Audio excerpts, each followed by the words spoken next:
Education Act around, I don't know, Stories told with your intention. I always have to. Every voice gets full attention. As I read in the Act, Section 4.4.1c is what I read in the monthly about the responsibility of parents to the enforcement of this Act. Shining bright like aurora. We are the voice you can believe in. Through the airwaves we keep giving.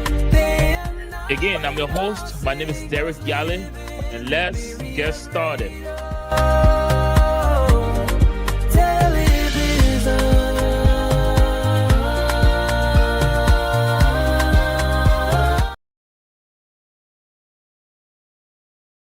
Barriers from families. So the enforcement backstop is this. It's not a headline, but there are penalties, however, to school authorities who do not comply. As I indicated on the radio, we are in the process of recruiting 160 M&E interns who will be boots on the ground to support our school level county officials. In addition to that, we've engaged the local government, Ministry of Local Government, to have our superintendents and local officials at the county level, as well as a forward communication that's on its way to the LNP, because we know that institution is also decentralized. So we have a structure built around the enforcement of this policy. In addition to that, we also have the Back to My Classroom campaign. The Back to My Classroom campaign was launched in 2024. So you can see that this policy was just not written and announced arbitrarily. It has been a process. We started in 2024 looking at enrollment data. We identified counties, Bapolu, Bomi, Grand Bassa, River G, Grand Jide, and Sino as the most under-enrolled counties across the nation. And the president launched the Back to My Classroom campaign, for which UNICEF has partnered with the ministry, and others are now joining this campaign to deliver for the Liberian people. In addition to that, our program manager for the Back to My Classroom campaign is currently in the counties setting up county secretariats to manage this process with getting kids back to school. Another thing somebody might ask, you get kids back to school, where are they going to sit? The president's Back to My Classroom campaign also speaks to the one child, one chair. Are we going to get the over 200 or 300,000 seats tomorrow? No, let's be realistic. But we are making advances and progress to ensure that we have seating capacity in the schools. The other thing somebody might ask is, what's the number I need to call if I see a school that's asking me to pay registration fees? 077-212-197. Again, 077-212-197 is both WhatsApp and the ministry's hotline that citizens can call to report any school that asks you to pay registration fees. 0886-56-5264. It's another number that's available to you. I will now pivot from the registration fee to the digitized school permit system. When we took over in 2024, We couldn't understand how schools were approved through a paper process that was not transparent and not effective. So through the office of Minister Kanga, who was, I give people their flowers when they can see and smell it, Minister Kanga and his team really led the effort with ensuring that we have a permitting system that was digitized. What does that mean? A school wants to operate, they have to go online, they have to apply, and we have a process from the county level to central office to clear that, looping in the LRA, where school operators must pay their fees before we get them processed. We are seeing where there's major issues with schools that are applying for permits. We see that some schools will send us list of their teacher listing, and we see that the schools are operating kindergarten through 12th grade, sometimes kindergarten through 6th grade or junior high, and their entire faculty are high schoolers. That's what we're seeing. And those schools have not been permitted. They've been rejected. So there are several schools across our system that we have now rejected. And it's a system and it's a process that you can see digitally. And if anyone wants to go and look up the information that I'm sharing, you can do so by accessing the permit website. Our website we call a digital handshake between the ministry and every private school community in Liberia. It's permit, PERMIT, @moe.gov.lr. That's the permit system. Why does this matter? Before digitization, permits decision relied on paper files that will be initiated at the level of the county with the DEOs, and then followed in a file up to Monrovia, gets on somebody's desk. There's a likelihood that some of the papers might be lost, but now it's a transparent process. We have moved from the outdated paper files and the non-transparent way that we were approving schools to operate. This gives the ministry real-time information and evidence-based data. Education planning is important. If we do not have evidence-based data and we're running an education sector, we're not doing our best. And as we know, His Excellency has said in his very first SONA that his plan was to revitalize the education sector. And that is what we are doing, bit by bit, step by step, drop by drop. So a school without a valid operational permit is not authorized to open its doors to students, nor the folks that they hire as teachers who are unqualified to teach perhaps a certain level. If you have a kindergarten or primary school and your teachers are at the C certificate level, certainly they can open because they have the requisite credentials.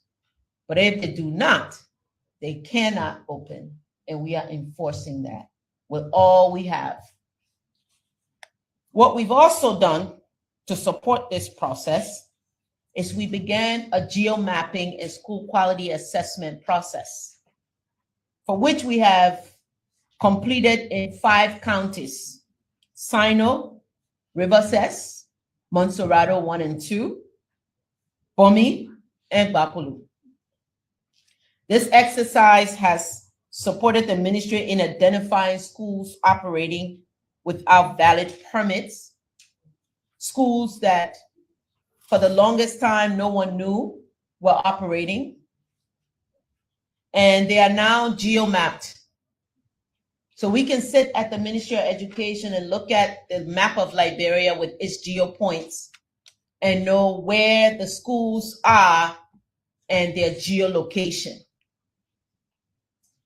And with this work, global partners are watching Liberia and supporting this endeavor.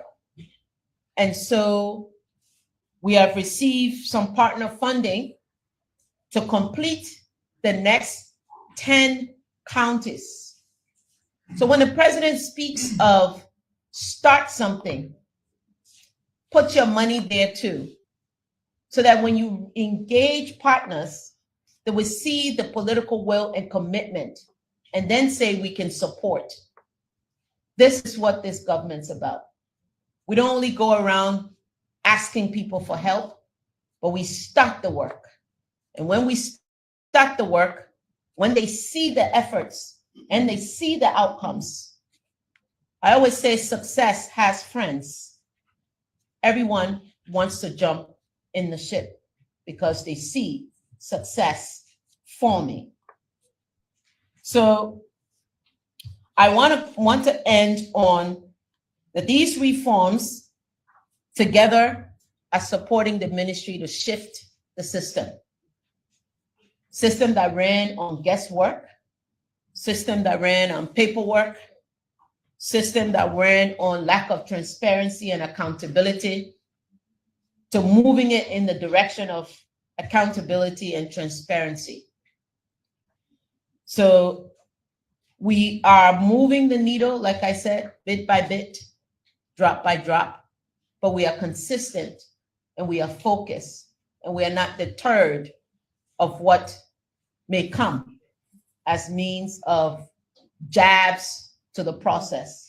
But we are here to ensure that we deliver for the Liberian people as we have been mandated, not only by our Education Act, but as we have been mandated by the Chief Executive of this Republic. Thank you.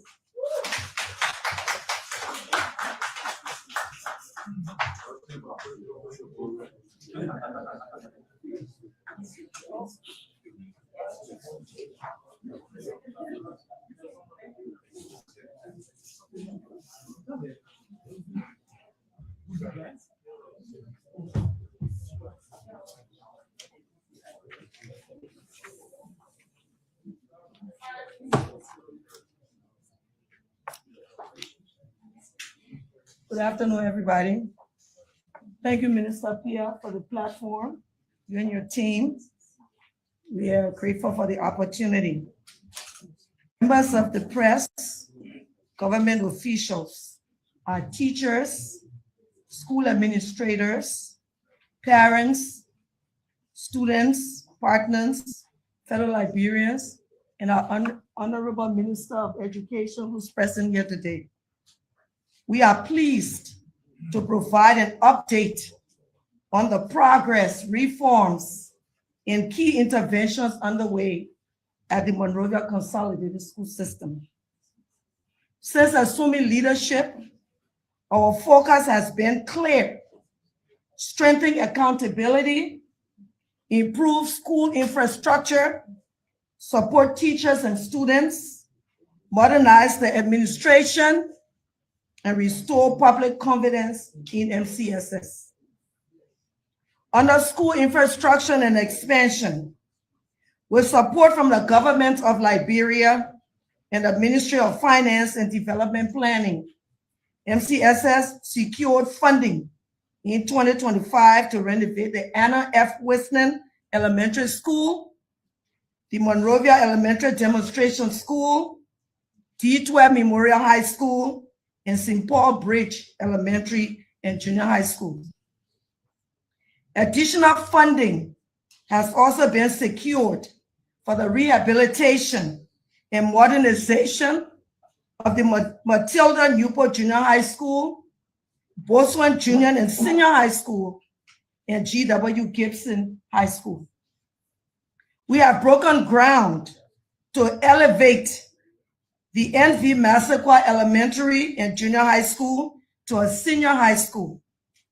At the same time, construction of an annex at Pipeline Junior and Senior High School is expected to provide 6 additional classrooms, an auditorium, and offices. The MCSS Central Office is also undergoing major refurbishing, including re-roofing, fence renovation, conference room improvements, installation of air conditioners, and construction of a modern cafeteria. Supporting teachers and students. A major inherent challenge has been the large number of volunteer teachers serving MCSS without formal placement on government payroll.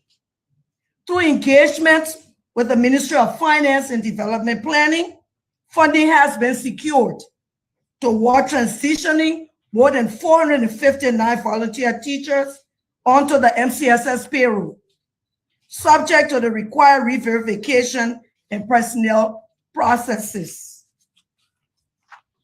MCSS also completed the 2025-2026 academic year. Government funding has secured to cover tuition for 19 MCSS International Scholarship students and the return airline tickets upon completion of their studies from India. These students, these teachers who have returned will be assigned to various schools to apply their requisite knowledge and skills, enhancing the academic success of our students. Additionally, 11 MCSS students received international baccalaureate scholarship through the Ministry of Education and are currently studying at Our Lady of Grace International School. We thank Education Minister Dr. Jaso M. Jala for this support. MCSS has also opened a new early childhood development program at Ebiadu Benson Elementary, Junior, and Senior High School. Student welfare and protection. In partnership with the Ministry of Gender, Children, and Social Protection, MCSS has established a gender office to strengthen responses to gender and child-related concerns, including the growing challenge of drug and substance abuse among young people. We appreciate Minister Honorable Bemi Horace Colley for her cooperation and his support.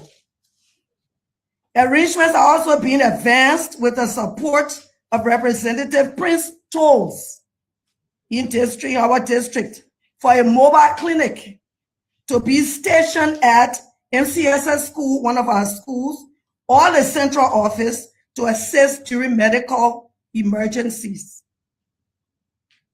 Digital transformation. MCSS now has an official website developed through our Department of Information Technology. We are also advancing the development of the MCSS employee management system, which will establish the institution's first comprehensive digital employee database. The system will strengthen personnel management, transparency, accountability, record keeping, and evidence-based decision-making.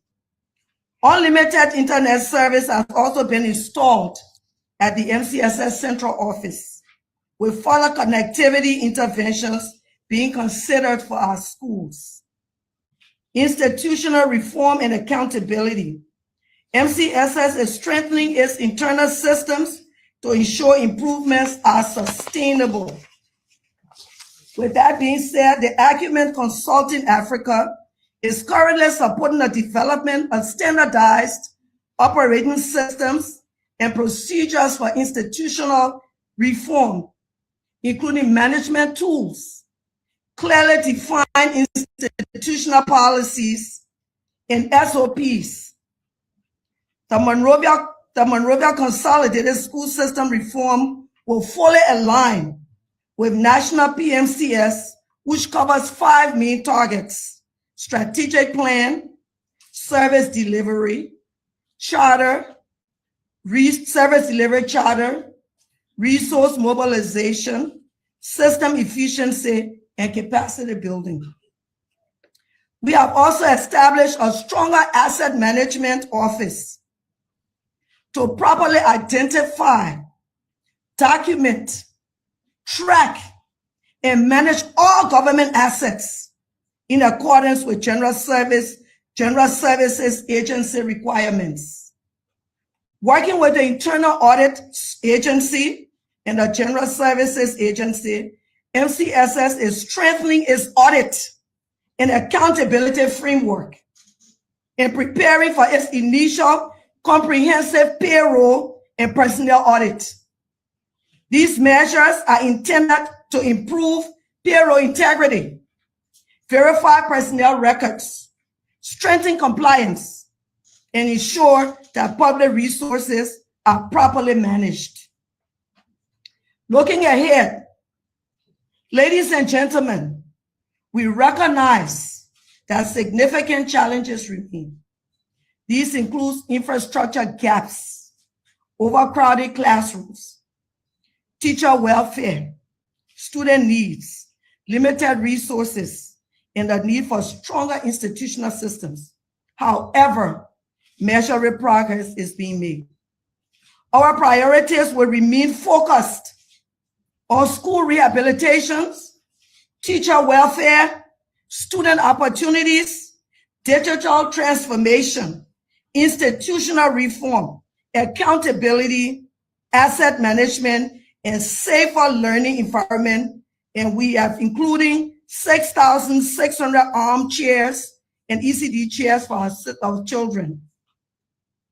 We thank President Joseph Nyeama Boyka, Vice President Jeremiah Cohn, the government of Liberia, particularly the Ministry of Finance and Development Planning, the Ministry of Education, the Ministry of Gender, Children, and Social Protection, the Internal Audit Agency, the General Services Agency, members of the legislature, our partners, school administrators, teachers, parents, and communities for their continued support. Most importantly, we thank our teachers for their dedication and our students for continuing to inspire the work we do. Our vision is to build an MCSS that is modern, accountable, inclusive, professionally managed, and capable of delivering quality public education to every child entrusted to our care. We are making progress, and we remain committed to doing more. Thank you, and may God bless the Monrovia Consolidated School System and the Republic of Liberia. Thank you.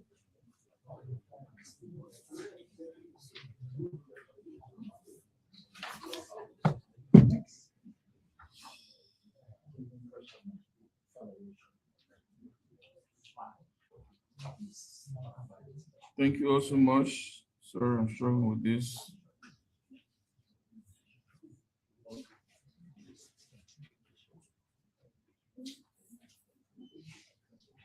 Okay, my name is Ernest Dugujala. I'm the president of the Federation of Liberian Youth. And this is a historic day because the first time a Flag president has mounted this podium, and I'm extremely thankful to the minister and his deputies for allowing us to be here. As we have said, and I like to repeat every time I have a platform, is young people has been seen as disruptors. We've been seen as violent, oppositional. At Fly, our strategy is different. We want people to see young people as solution makers. And that is a process. It's not something that's going to happen in a day. And one way we think we can do this is by creating a structured platform for young people to engage with government officials. And so that's why today I'm pleased to announce that tomorrow, on International Youth Day, the Federation of Liberian Youth will launch the National Youth Government Dialogue. And the theme for this dialogue is going to be closing the gap and building trust between young people and the government. We're launching this because, as we've said over time, young people are not just the majority, but the absolute majority. 74.6%, according to the 2022 census, of the people living in Liberia, they under 35. And so, because we're the majority, we see that often young people in government can only interact when there's election or when there's crisis. And so we want to change that. The way we want to do this is by engaging government constructively, or government institutions constructively, to ensure that they do not just deliver programs for young people, but they're working with young people to deliver those programs. And so we're moving from complaints to conversations, and to ensure that these conversations lead to solutions. So usually these are the dialogue, people go there, make speeches and go home. Our intention is for this to be different.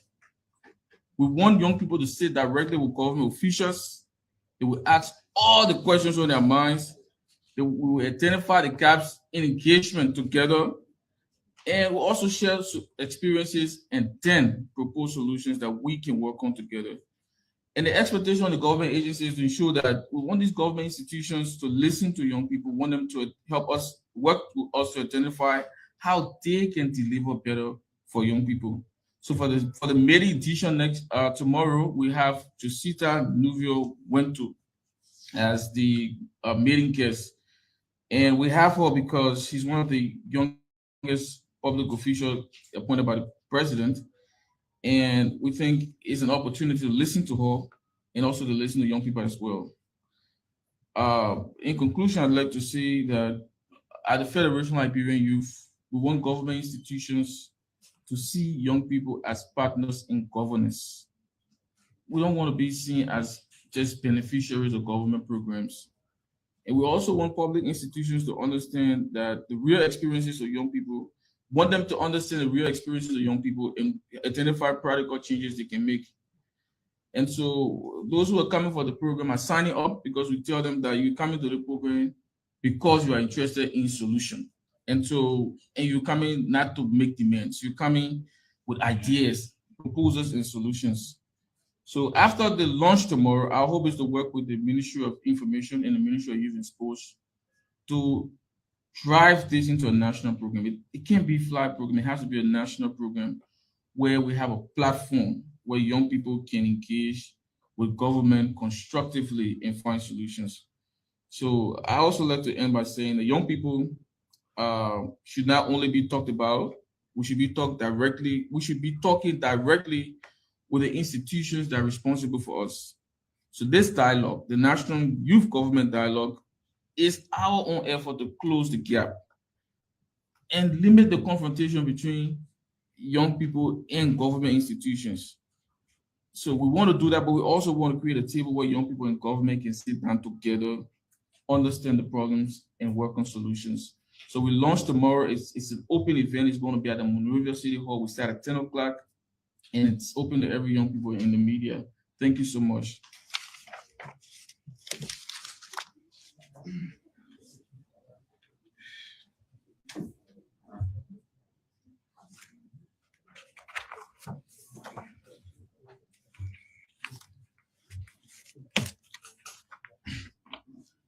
So I particularly want to thank the FLAG president for being greatly far-sighted. That's what it means for people to think outside of the box. Like he already put it, we've used the young people for many negative reasons.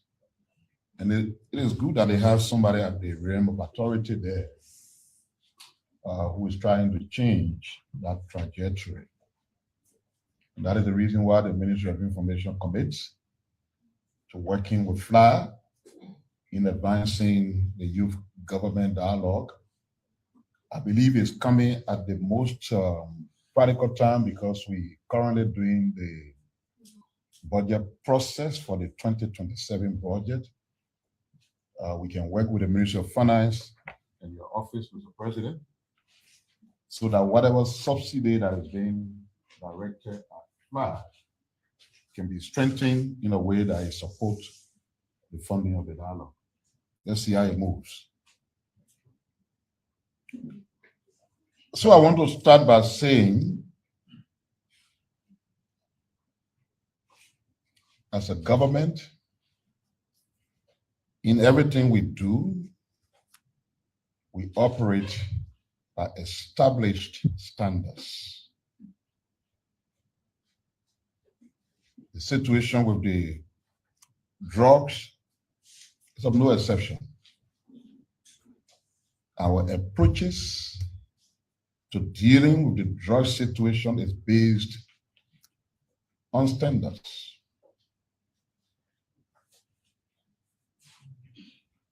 That makes us different from what influencers and non-state actors will do. In all that we are doing with the drug situation, the law and all investigative tenets are respected and followed. Because in the end, the fundings and decisions that will be obtained should withstand judicial scrutiny, and they should suffice in the court of law. This is the guiding foundation and principle used as we confront the drug situation. Because we seek remedy to this situation not in the court of public opinion, but in the court of law. When we mention your name and say you are a culprit or you are culpable,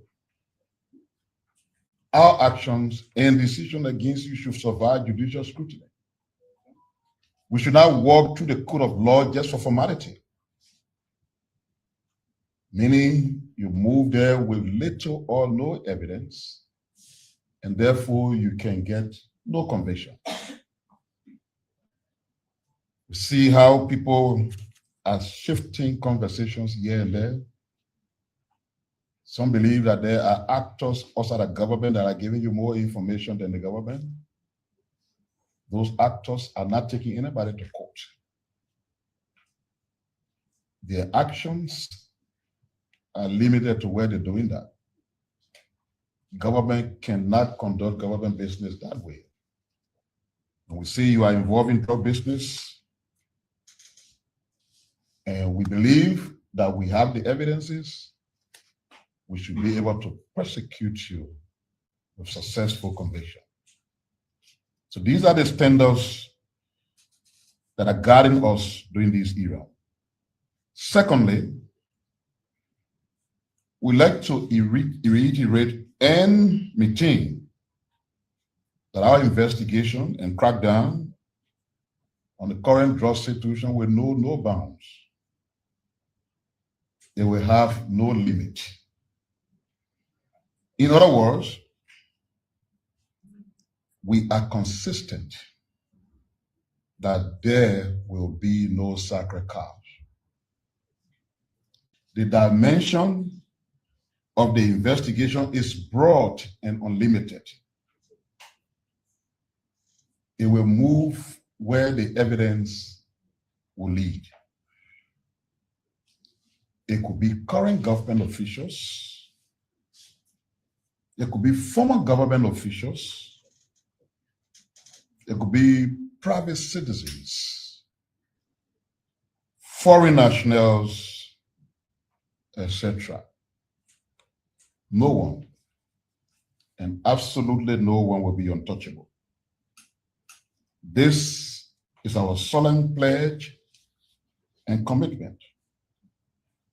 This is our vow and assurance to the nation and its people. Third, in furtherance of this commitment, we have since considered the fight against drugs not just as a Liberian issue. It is a global issue and a global fight because the crime itself is transnational. We have been engaging globally as a government, and the outcomes have been overwhelmingly positive and receptive. Yeah, we have the Americans, the Dutch, the Moroccans, our West African neighbors are all on board. And this level of transparency can only be exercised by a government that has nothing to hide. We are committed to dismantling the cartel established here years ago. Our partners and global friends are pleased with us, and they are continuously lending us their support. They trust us, and the cartel knows it is falling apart very fast.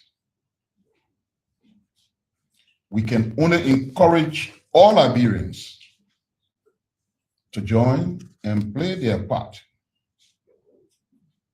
We call on politicians in particular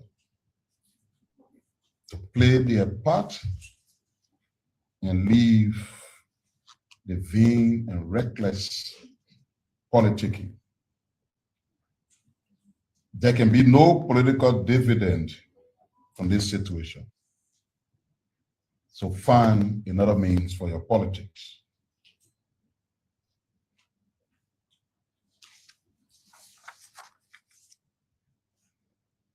We like to give you updates, having said that, on a couple of issues.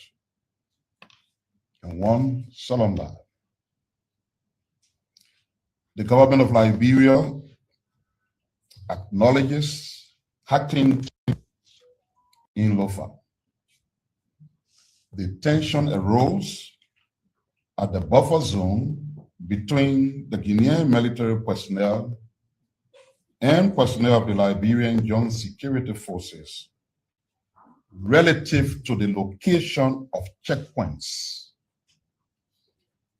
In an effort to quiet the tension, on the following day, August 10, 2026, a meeting was held at the buffer zone between a high-level Guinean delegation and the Liberian Joint Security. At the meeting, it was agreed that Liberia and Guinea are neighboring countries with long-standing relations and should remain united. Hence, there was no need for security personnel from either side to engage in confrontation. It was agreed that the parties should remain calm and exercise restraint while we all try to work towards a peaceful resolution. The situation there is being closely monitored by the National Security Council, and the appropriate diplomatic redress is being pursued. Presently, the situation at the Solomba border area is peaceful, calm, and stable. The 19 million and 317 million drug investigations. These investigations are ongoing.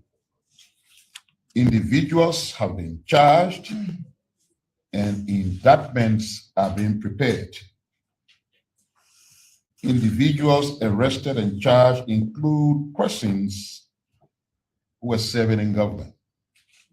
Some have been dismissed and some suspended. The investigations have generated significant evidentiary leads and have indeed revealed an organized, sophisticated, complex, and well-funded narcotic trafficking network. Very importantly, the investigation have also revealed that this network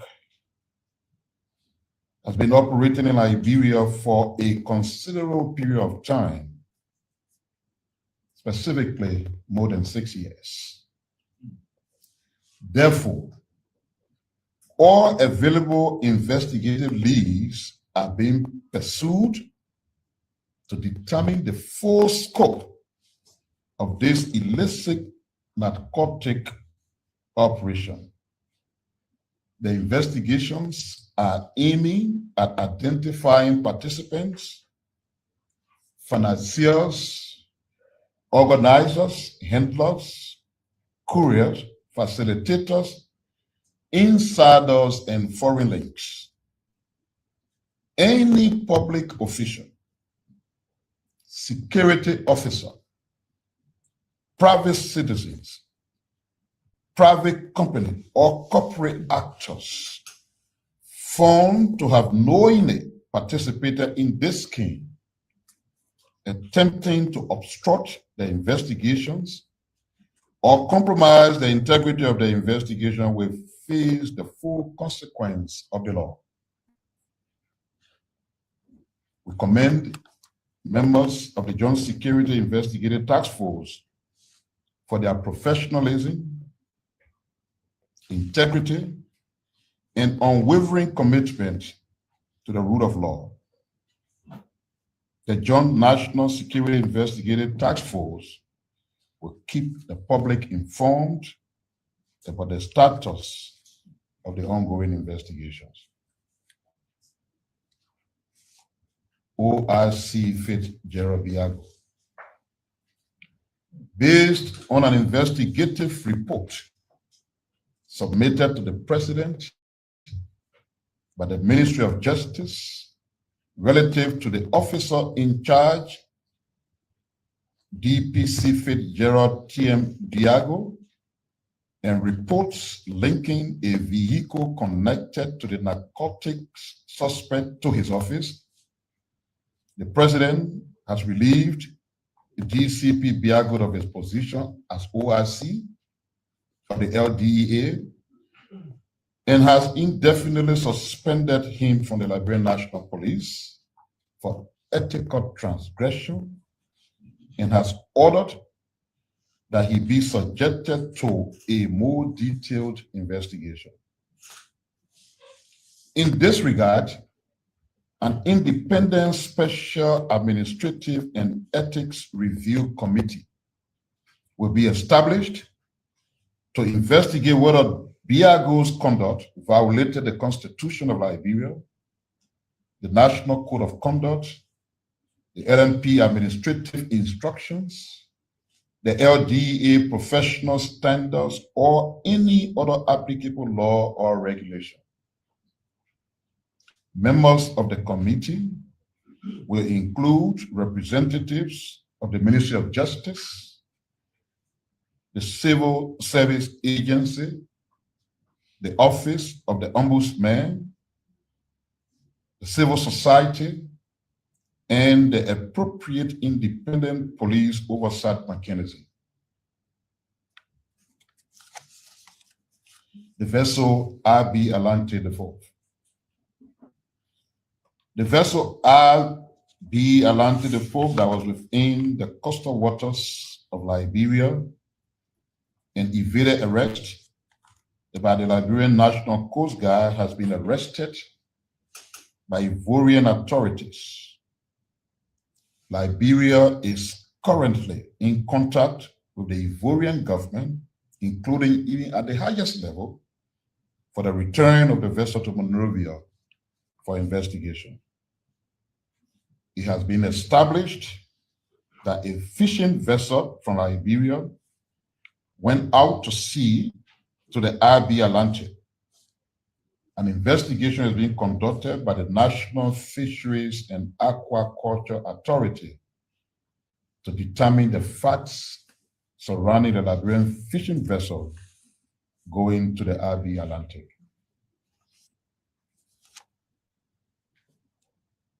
The president is currently chairing a high-level national steering committee meeting to assess the first year of implementation of the government's arrest agenda for inclusive development and to determine how of the measurable people-centered development outcomes.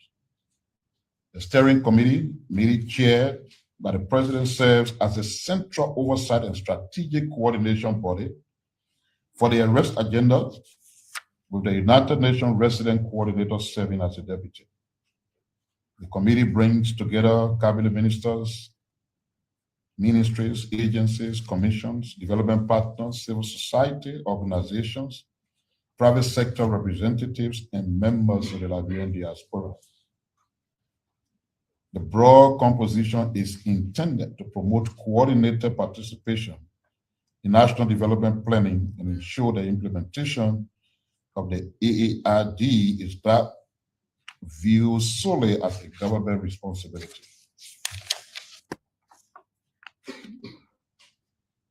As part of the administration's broader commitment to expanding access to education, and that helps the Ministry of Education as well, developing Liberia's human capital and providing greater opportunity for young people under the educational pillar of the arrest agenda, the president has approved the expansion of the Presidential Scholarship Program to public high schools, technical and vocational education and training, TVET, institutions, to universities, to community colleges across all 15 counties of Liberia.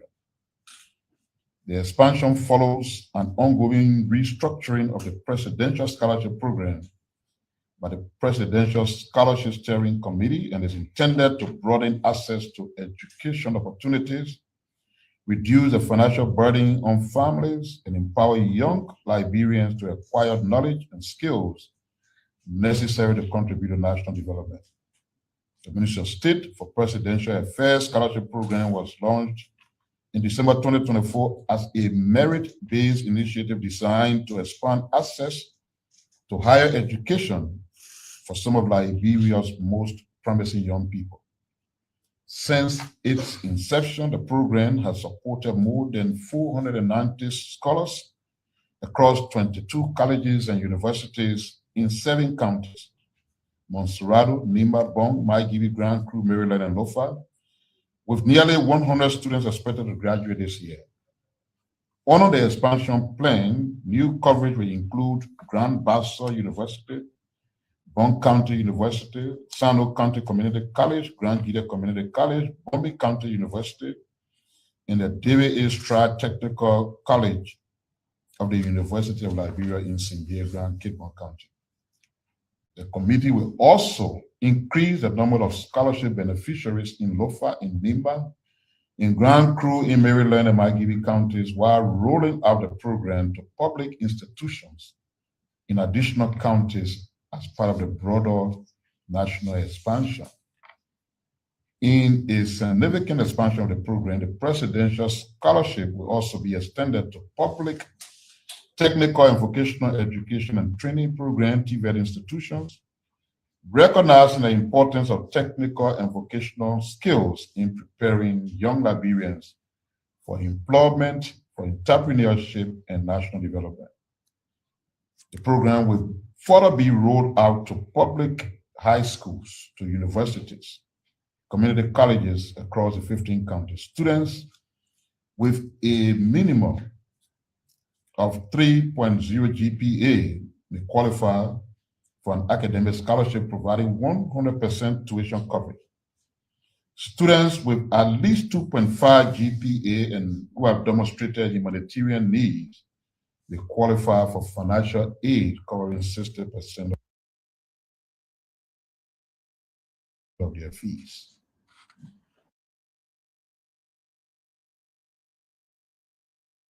In addition to the scholarship beneficiaries, all scholarship beneficiaries are required to complete 10 hours of community service per semester, fostering a culture of civic responsibility and giving.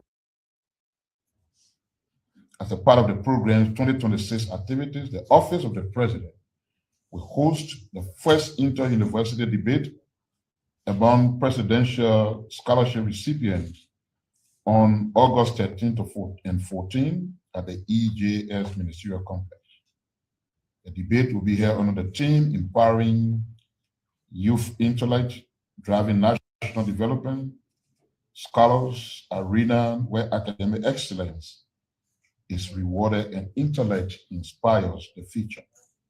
It will bring together 500 scholarship beneficiaries and is designed to promote critical thinking, public speaking, academic excellence, and civic engagement amongst Liberian youth. The winners of the debate will receive institutional and individual awards, which will be presented by President Bouaka during the National Flair Day program. The government of Liberia provides $200,000 annually through budgetary appropriation under the Ministry of State for Presidential Affairs to cover tuition costs for the scholarship recipient.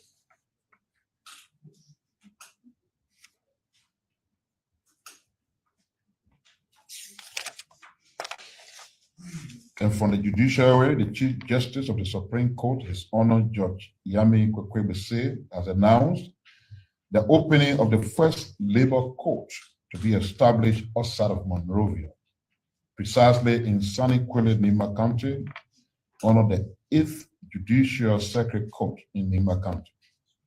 Justice Weste said the establishment and opening of the court, which was yesterday, was a result of coordination among the 3 branches of the Liberian government. He said many years workers and employees in rural Liberia with many enterprises, especially in Nima, suffer serious setback in labor disputes. And for that reason, most of them ended up not getting justice because of the crowded dockets at the court in Monrovia. The Chief Justice said the establishment of the labor court in Nima County is a proof that decentralization of justice is possible and that development can reach every county. You have multiple speakers. We want the media to be able to engage. So I will stop here to allow you to start your question and answer engagement. Thank you.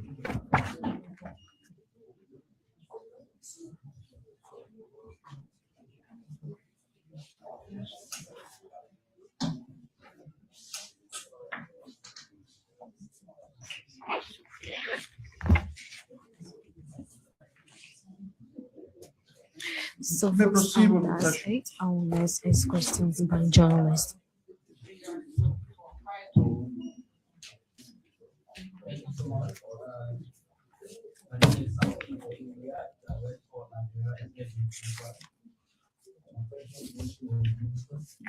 Which minister? So, you talked about school, opening school that overdoing everything. Yeah. Yeah. Thank you. So, in your generation, you talk about no school will open that don't have, work permit. Operational permit. I'm sorry. So I want to know, since you took over at the ministry, can you tell us how many private schools operating in the country? Thank you. Good afternoon to all. My name is Celia Tinchala and I report for the Liberia Broadcasting System. And my question goes to the Education Minister, Dr. Charles Ochala. I want to know, will private schools be affected in any way by the policy, particularly as more parents move their children to the public school? So we have a very long queue, so one question only. Thank you. One question only. Okay, that is great. Good afternoon, and my name is James M. Bala, and I report for Little George, Agro-Bedi County. I have 2 questions actually, but for the 2 speakers. Okay, so quickly, James M. Bala, and I report for Little George, Agro-Bedi County. And so, Ms. Sophia Thank you so much for the information provided regarding to the government fight against the drugs cartel. I mean, Mr. Pierre, there is something the Labour people want to know. In regard to the president dismissing and suspending people and people being liable for a drugs cartel in this country, has the government been able to work with the banking institutions to subpoena their bank account so that some of them will not have fabulous bank accounts and begin to distribute them across the country? Thank you. Next person. Okay, my name is Arthur P. Woodsett. I report for the Homeland Online TV. Firstly, let me appreciate the government through the Ministry of Education for the policy. My question here is, what are the ministry doing when it comes to teachers who are volunteering?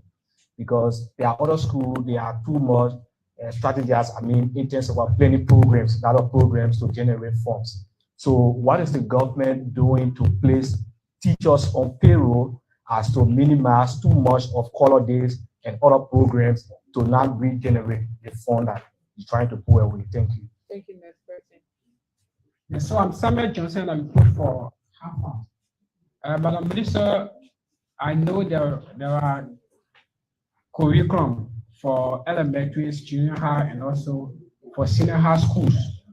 And then for an approved subject that need to be taught in these various schools.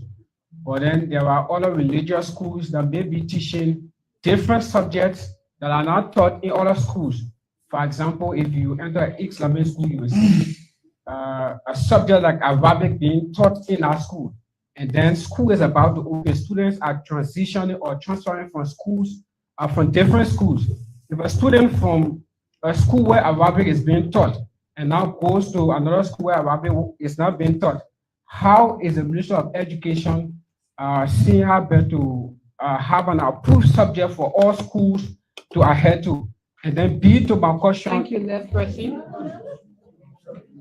My name is. Good afternoon. My name is Albert Bouya, freelance. Please, I want to advise the government to check trucks that are coming from out of town. Check those people on top of that, those trucks. A lot of people coming in the town.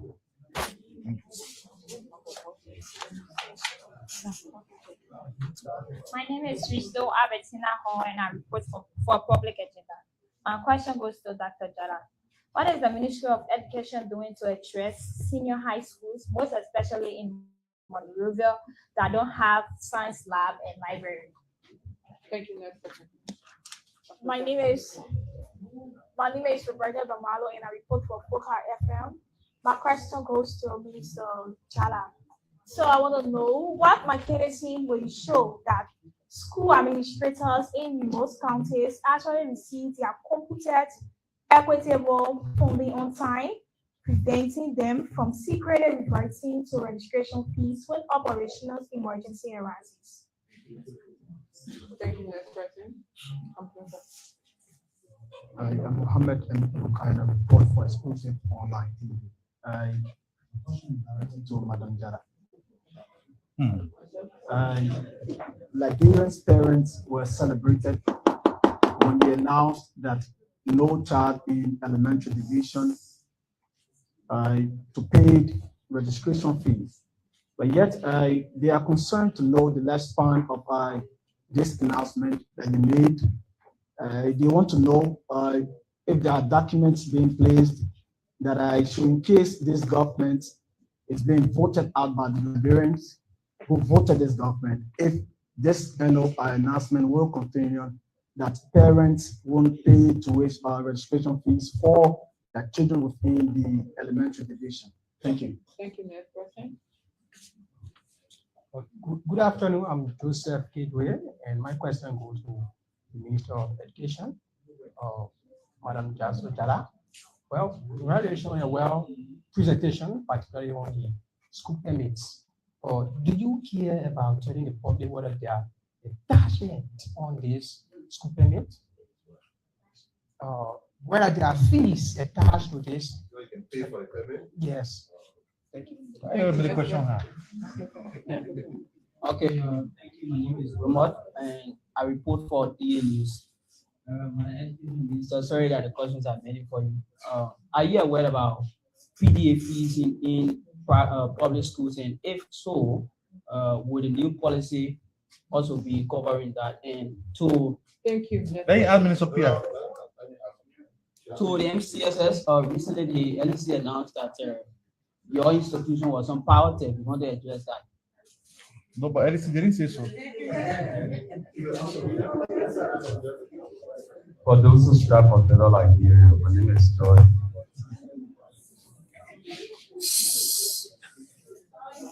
Quiet, please. The only support you can give your colleague is by keeping this place quiet. Like I said again, for those who strap on Liberia, my name is George, whom I read for the analyst newspaper. So quickly to Mr. President and Madam Chancellor Jara. Mr. President, you are aware that Mosrado or Morovia is not the center for all youth. We also have youth within Pinsville, and your critics have always said that you have excluded Pinsville from most of your activities in education. What do you have to say in that light? So, Madam Jara, I'm also aware that you are also recruiting a monitor to self-guide the operations that you continue placing for the school operators to guide them. And then I'm concerned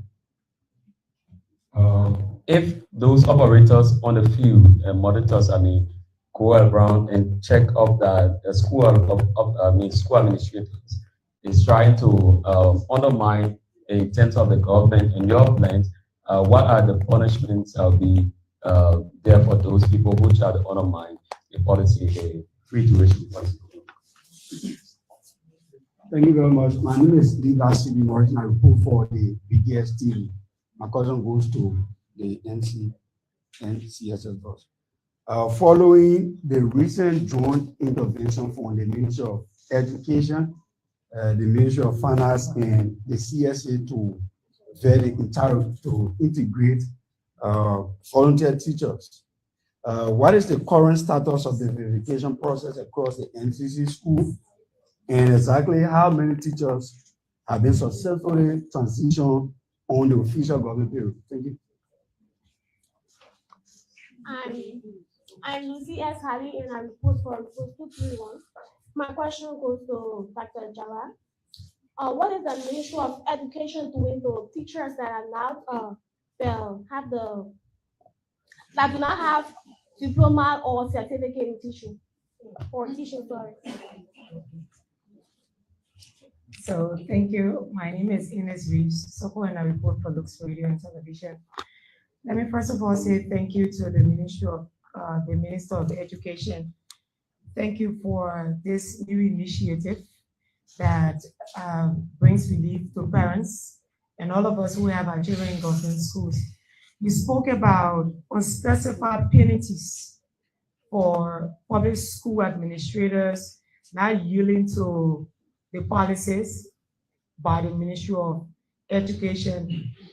I am concerned more about, you clarify one of my concerns about the monitoring and evaluation team that will be regulating the implementation of the ministry's policies.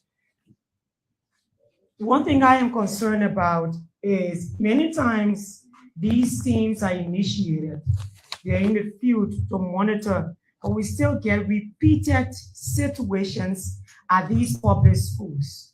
Now, aside from the MOE team, what other actions is the Ministry of Education taking in making sure that these MOEs implement the direct policy of the ministry? Thank you. Thank you, Ms. President. Good afternoon. I'm Larry S. Tebe, and I report for Legit News Africa. My first concern goes to Minister. Please, all right. You talk about the one that is very important. Yeah, Minister Jala, you spoke about getting around your technician and informing you that what it takes when it comes to educating a charter. I'm talking about the cost. So you also talk about this policy will run from now to 2030. So from the aspect of accounting, being careful and knowing the value for money, how much the total policy or the initiative will cost? Thank you. Thank you, next person. Thank you. My name is Mike Yabaya. I report for Sky FM and Inside Nigeria Online. I would have loved to ask all of these speakers, but due to time, I will direct my question to Madam Stevens. For the past 2 weeks now, we have been following the saga between the leadership of MCSS and the Teachers Association. We can give an update as to how far are we when it comes to fiscal resolution. Thank you, next person. So, good afternoon. My name is David KB and I report for Ren TV Liberia. I have a recommendation and I have a question. So, the recommendation has to be, and the question goes to the Minister of Education. The first question, let me start with the recommendation. We have many schools in our country, and you are taking 100 plus applicants. And I think that this applicant is small, and the ministry need to add those applicants up for the monitoring process. For the monitoring process, because we have many schools and we need people to participate so that the work can be done properly. And the question, looking at the monitoring process, what specific areas that the ministry will be looking at during the monitoring process? Let me say thank you, Madam Minister. My name is Joseph Sali and I report for Lata FM and TV. It's a good thing to have a free tuition policy. For me, I'm more concerned from where I'm from, Lofa, especially Zola. There's a school, a public school, the Zola Public School, that is in a very, very bad condition. Right now, permanent citizens who from that town are now contributing to revamp the entire school. Yes, it's a good thing to have a really free tuition policy. Are you taking into consideration some of these schools in nearby counties that in a deplorable condition? And so the minister, it's so important. Yeah, few months back you mounted the podium and you said that calm has been restored at the border. And 2 days ago we heard fuse cover between the Guinean soldier and that of the Liberian soldier. How can you reconcile your statement to gain public confidence from the Liberian people? Thank you. My name is George Momo and I report for the Liberian News Agency. So, to the Minister of Education, the policy from kindergarten to 6th grade, kindergarten to 3rd grade falls in the ECD. So where are we with having, I'm concerned about the content that are going to be offered to these children. Where are we in terms of having a synchronized ECD curriculum? And what's your take on the LDEA call for drug awareness to be included in our curriculum as subject in Liberia? Thank you. Last person. My name is Joseph Yakula and I report for Skip FM. My question goes to Dr. Stevens. A couple of days ago, there's an internal struggle between you and one Augustine Nombo. He's claiming that you are taking people of the system and bringing in people without following the requisite procedures. How do you respond to that? And additionally, there's a report from the system that you are using a rental vehicles which you pay about $75 per day. You need care to clarify that. Thank you. Okay, my name is Armstrong Cooper and report for ELBC. My question goes to Minister Pia. Minister, you talked about the arrest being made by the Ivorian authorities, but I mean, you haven't given us specific details about the country from which this vessel or the country on whom this vessel flies, and whether the government of Liberia has written official communication to that country in, you know, the suspicious appearance on the Liberian waters. Thank you. Thank you. So that's it for questions. Next is response by the guest.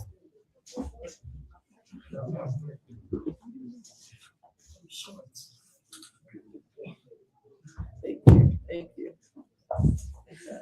Thank you so much. Okay.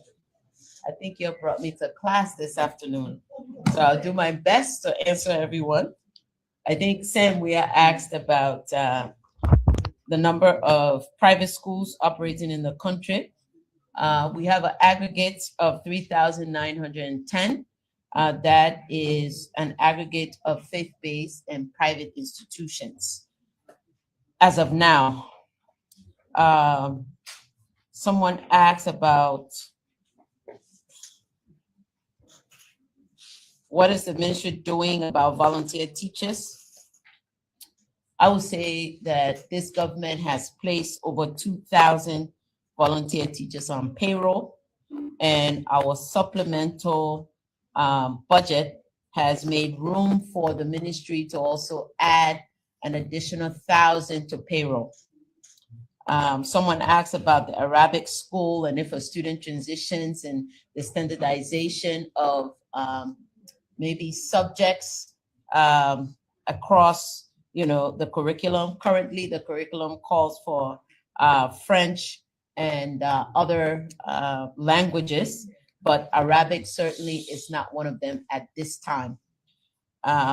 Someone asked about about science labs and library. We have, through the public sector investment project or program funded through the national budget, we are outfitting labs across 50 senior secondary schools across the country, while we also support other endeavors. For example, I know the Pro-Tem just constructed one in Bassa, and the ministry was able to support that laboratory with all of the materials to run the laboratory. So we are outfitting science labs. In addition to that, for senior secondary, we also have purchased 10,000 science kits. That project has been spearheaded by Minister Cisco, who is our science, STEM, TVET, and inclusive assistant minister. So that has been distributed across our primary schools so that we get students' appetite whet for science education. You talk about the library. That is a medium to long-term process that we're engaging, but I can say that the Excel project, as we build schools around the country at the primary level, these are things that we have planned for inclusion in the schools that are being built. The ones that are currently built, that's a medium to long-term endeavor. Someone asked about the equitable funding being received on time. Let me clarify what I meant by the equitable funding formula. Prior to this government, I didn't read anywhere where we had a formula that really dictated what it cost to feed, not feed, I'm thinking school feeding now, what it costs to educate a child. So is that formula that we have developed at the Ministry of Education. And if you want to know more about the equitable funding formula, it's on the Ministry of Education's website. You can click on the website, education, equitable funding formula is there. It's a big document for you to read and understand and dissect. I would direct you there. Someone asked about the lifespan of the free registration fee. I think in my earlier discussion, I talked about this being funded through the Excel project. We intentionally, as a government, worked along with our partner, the World Bank and the Global Partner for Education, when we were developing and designing the Excel project, because we knew this was one of the critical areas that parents need support. And let me share this. Sometimes when we hear the World Bank and all of our partners that support the government with funding, we lose sight of grants versus loan. If a government takes loans, that's part of government funding, right? It's not, it's a loan that comes to the government, but the government owns those funds. And those funds need to be used in the way and in the way that it should be, and for the purpose that it came for. And one of the purposes is that this Excel project, its focus is kindergarten through 6th grade. So all of these things have been sequenced and have been planned. So it's for kindergarten through 6th grade, and it's going to be funded through the school grants.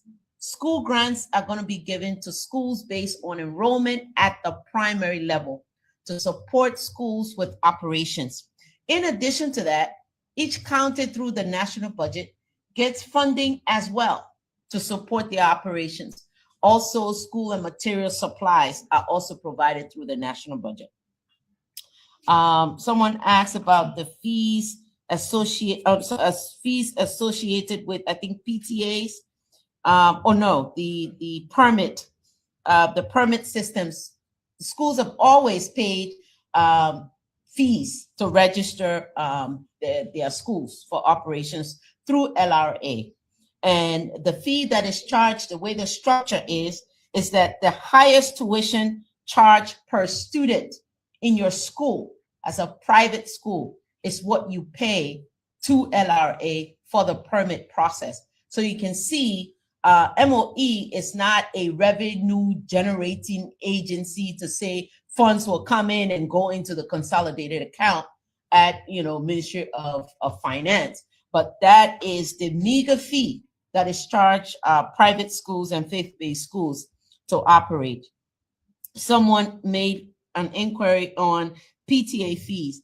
When I spoke earlier, I talked about fees that have been charged across our school system, one under PTAs. Those are the things that we're looking critically at. Just yesterday, my team and I was looking at the fee structure that PTAs are charging. Should we ensure that those fees are passed on to students, or those fees should be paid for amongst the PTA?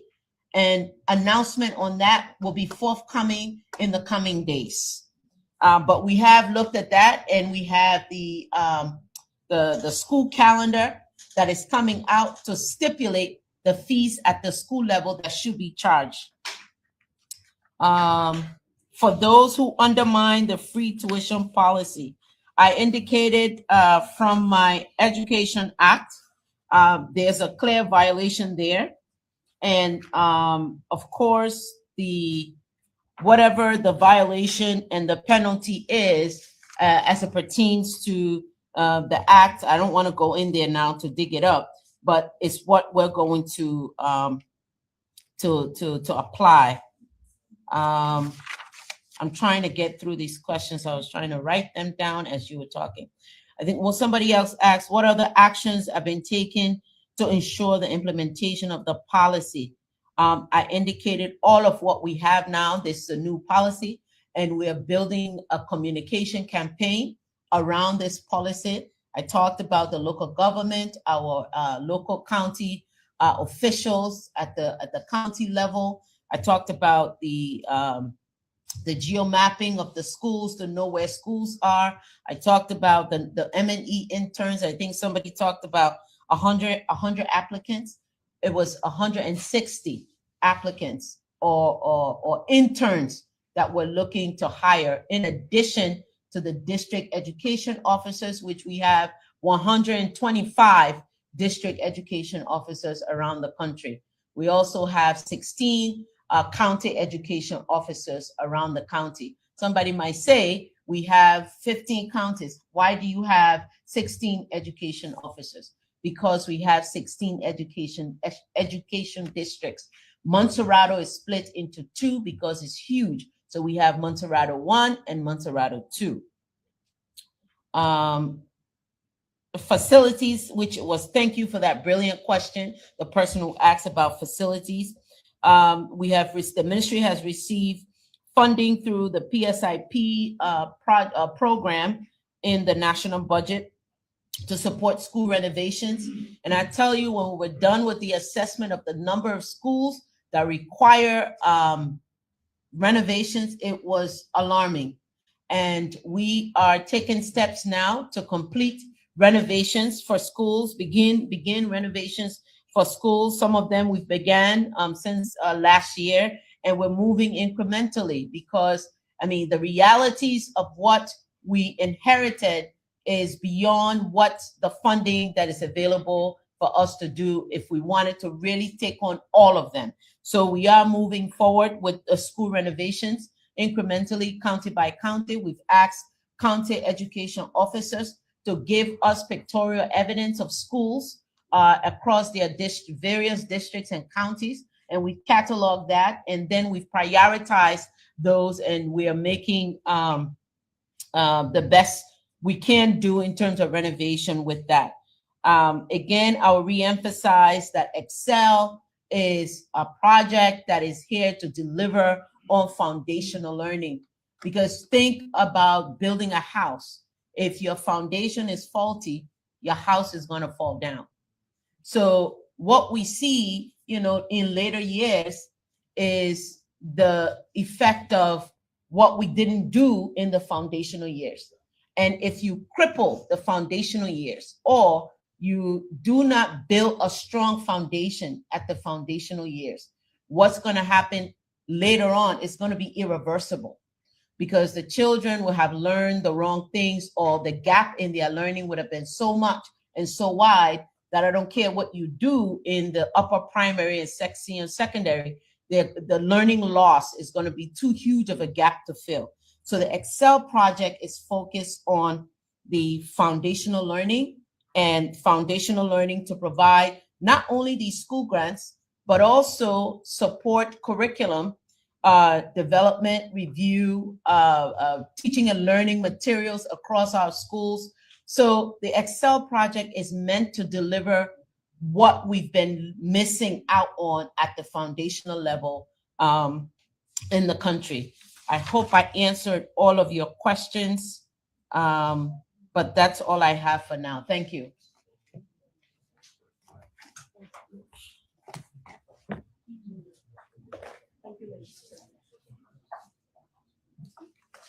Good afternoon again.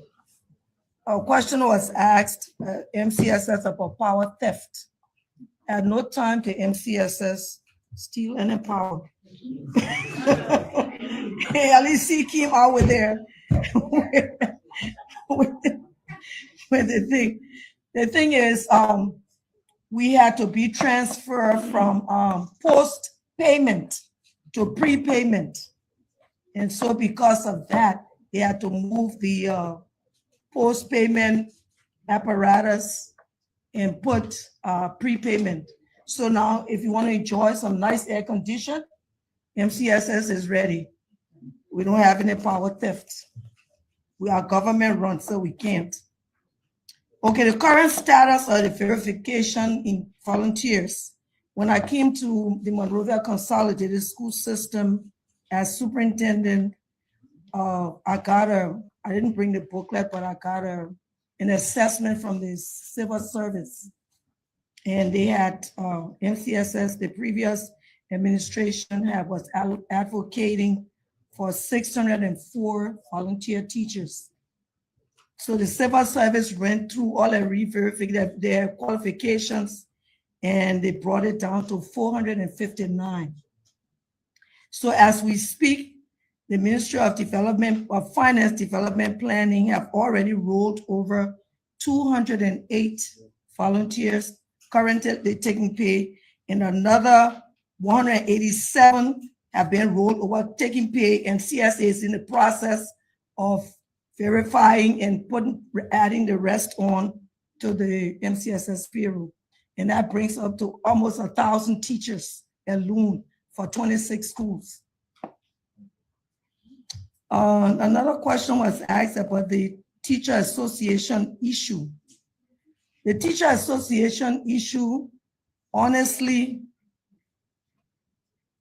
you know, I saw something in the minister placed there about misinformation and following your facts before you go out there. So the TA needs to gather his facts. Once he gathers facts, then we can engage. Okay, but you gotta have facts now. Come on. So as of this morning, I've instructed the instructional department, because they are the supervisors for the principals and the teachers, to sit with the TA, because he's just the only person who blowing the trumpet, that find out what he wants. I don't know. Okay, and they talk about a rental vehicle. I would never, as the head of entity, I have IAA in place and go and rent my own vehicle. Come on now. I would not do that. It's false and it's misleading. Okay, thank you very much.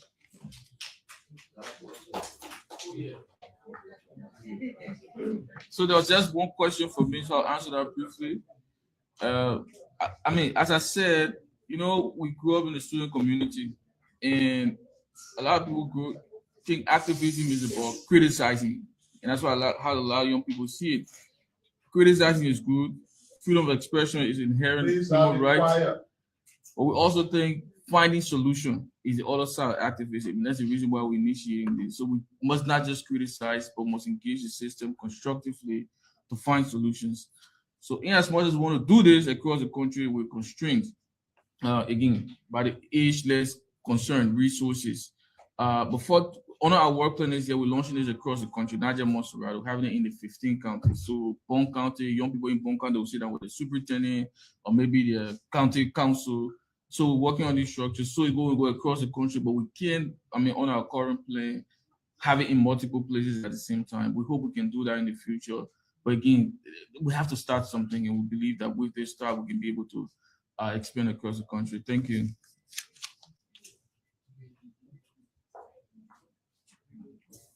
I think I'm okay with that. There's two questions that I skipped, and I wanted to make sure I answered everyone's question. Someone asked, I think from ELBC, will private schools be affected? This is for public schools. This pronouncement is for public schools. So no, for this particular, no registration fee, that is for public schools. And then of course, the private school number that I reported to you all is not fixed, because we're moving through counties. Like I indicated, that we're geo-mapping now all of the schools. So we've completed some counties and we're moving through other counties. So that number certainly is gonna, it's gonna go up, I believe, as we move from county to county, physically geo-mapping the schools. I thought it was important to just highlight that. You're done.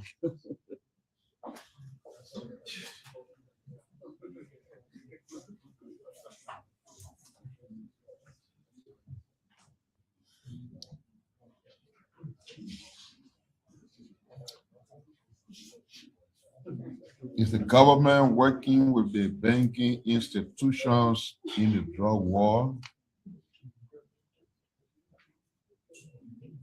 The drug law says if you are grabbed in drug business, a seizure of your assets, which will include money in the bank, the houses you build, etc., etc. So we don't have to come up here and say everybody we're working with. People, including some of you who are ordinary citizens. You can see your friend Martin calling any work ready holding that they want a contribution to the process. You can't restrain them.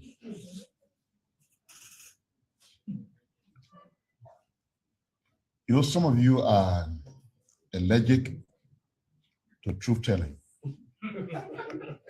So when you see people trying to tell truth, it bothers you so much. So if there were tension at the border before and I came here, I said tension was there. Then it got calm, I said it got calm. Tension come back, I can't say tension was there. It calm. What issue you have with that? You ask me how I reconcile both. Sally, what question was that? No, you understand, sit down. the churches you all belong to, when you go to church every Sunday, I seen someone the pastor can preach every Sunday. So you get vexed. The last time you came, you said thou shalt not kill. Today you say thou shalt not laugh. So how do you reconcile both? If you didn't get a question, don't ask. So the guy from ELBC, we said the vessel has been arrested by our Ivorian counterpart. We're making sure the vessel comes. When it comes, we investigate. All the other details you worry about, maybe they will come after the investigation. As of now, we told you the one we have. Yeah, thank you.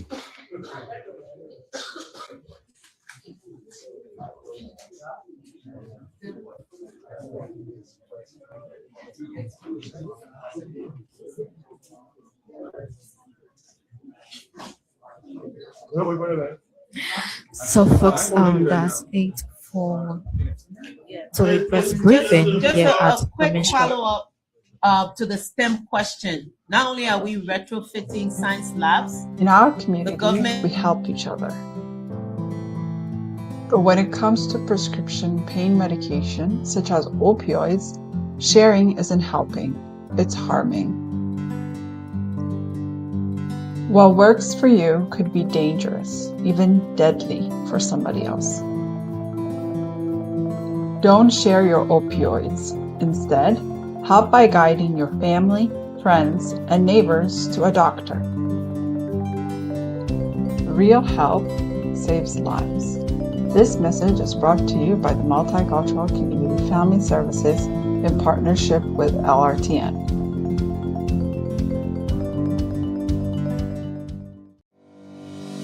Did you know 1 in 4 patients who take opioids long-term become addicted? Opioids are strong pain medications like oxycodone